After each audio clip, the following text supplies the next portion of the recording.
Ahoj, ja som Matej Cíbik. Toto sú filozofické jednohúbky, miniséria krátkych náhodných úvah o živote, zmysle, svete a vôbec.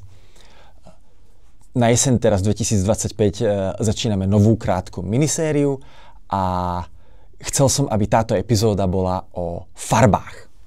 Farby sú vlastne ako takou základnou zložkou nášho vnímania sveta. Keď sa pozrieme na svet, vždy keď otvoríme oči, tak samozrejme svet vnímame ako farebný. Už 2-3-ročné deti, keď sa hrajú s kockami, tak stavajú proste modré, zelené, žlté kocky a pozorujú vo vonkajšom svete modré, zelené a žlté predmety. Farby, inými slovami, sa zdajú byť vlastne úplne samozrejmou súčasťou toho nášho sveta. Otázkou však je, že či tak samozrejmou súčasťou nášho sveta vlastne ako skutočne sú. A ako v istom zmysle asi všetci vieme, že ako vnímanie farieb nie je až tak samozrejme, ako by sa mohlo zdať. Anekdoticky, fakty som nezisťoval, ale anekdoticky eskimáci môžu mať proste 10 farieb pre bielu, takže tam, kde my vidíme proste biely sneh, tak oni vidia sneh 10 rôznych farieb.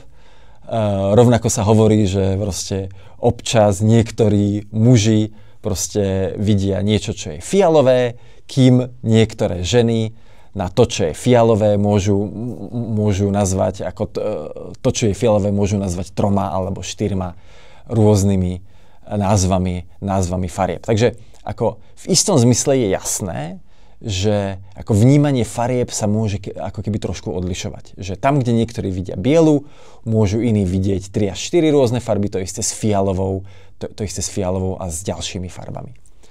To, kde to začína byť trošku komplikované, je u základných farieb. To, že niekto vlastne ako nevidí alebo nemôže vidieť, ja neviem, modrú, žltú alebo červenú.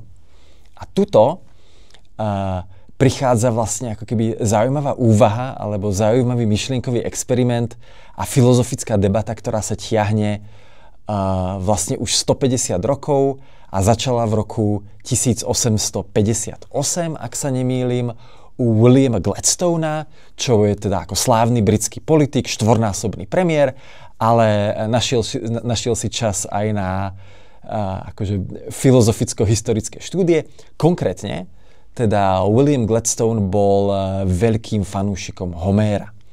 A ako si čítal toho Homéra, tak zistil, že ako za A u Homéra farby moc nie sú a za B, ak tam už nejaké farby sú, tak sú divné.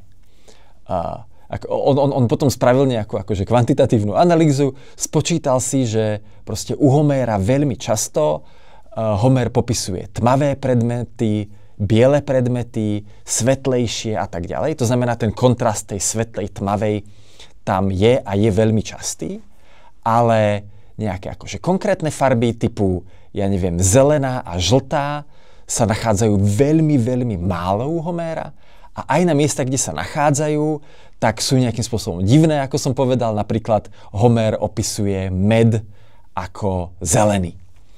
A niektoré farby teda sa tam nenachádzajú vôbec. Napríklad modrá, čo je divné samozrejme, pretože Homér popisuje na stránkach, za stránkou proste moreplavbu, more a oblohu a všetko ostatné a dozvieme sa všetko možné o moriach a moreplavbe, ale nedozvieme sa jednu základnú vec a to je to, že more je modré.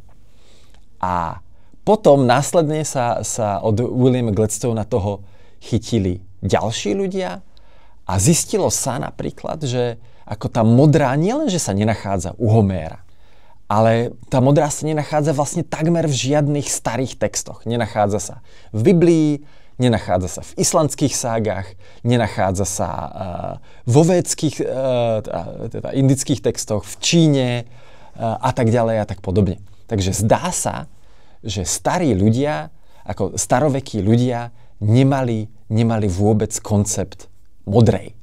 A aj koncepty tých ostatných farieb majú také ako veľmi nejasné a precizujú sa až naozaj neskôr. Čo z toho vyplýva teda je jeden ako zaujímavý filozofický vhľad a to je ten, že naše farby, naše vnímanie farieb nie je nejakým spôsobom prirodzené, ale je ako skutočne naučené. Že ten ako svet, v ktorom žil napríklad Homér, je naozaj tmavý a svetlý, ešte občas s takými ako zvláštnymi metalickými, možno trblietavými odleskami, ale Homér tam naozaj tie farby nevidel.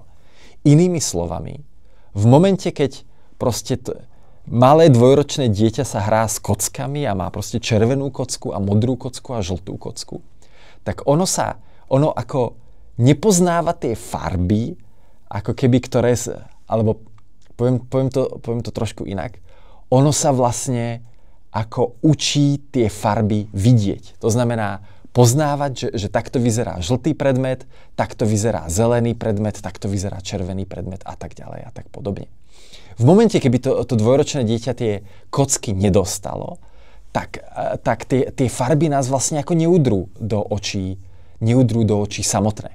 To znamená, že vlastne vnímanie farieb je nejakým spôsobom historicky a za B kultúrne podmienené. Že vlastne ľudia v staroveku kedysi nevideli farby.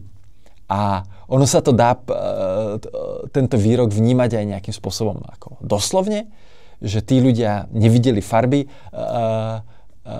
Keď William Gladstone publikoval tú svoju prvotnú štúdiu, tak to ľudia často vnímali tak, alebo čítali tak, že Gladstone tvrdí, že Homér a vlastne všetci starí Gréci boli farboslepí. Čo nie je pravda, teda, ale nie je to pravda vlastne ako v striktnom slova zmysle, ale zároveň je to pravda ako v inom slova zmysle. To znamená, ako my vieme, že Gréci neboli farboslepí v tom zmysle, že oni ako keby videli ten svet rovnako, ako ho vidíme my. Zároveň však boli farboslepí v tom zmysle, že ako keď ste im ukázali predmety rôznych farieb, tak oni ich vnímali ako svetlé alebo tmavé, ale nevnímali ich nutne ako modré, zelené alebo žlté.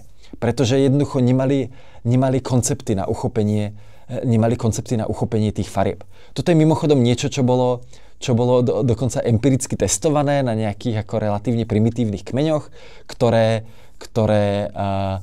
to majú trošku podobne s farbami ako niektoré staré civilizácie. Ak sa nemýlim, bol to práve nejaký ako nubijský kmeň niekde v Afrike, kde proste výskumníci prišli s nejakým ako štvorečkom, kde boli 3x3 farebné štvorce, z nich 8 bolo jednoznačne síto zelených a ten štvorček bol jednoznačne síto modrý a tých Nubícov sa následne pýtali, že teda nech určia, ktorý štvorček tam nepatrí a oni to naozaj neboli schopní zistiť.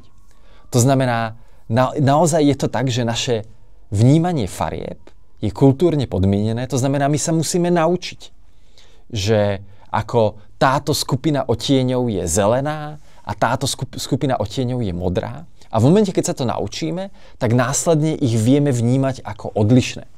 V momente, keď sa ich nenaučíme, tak ich nevnímame ako odlišné. Sú to pre nás rôzne ako odtiene svetlejšej aj tmavej a tak ďalej.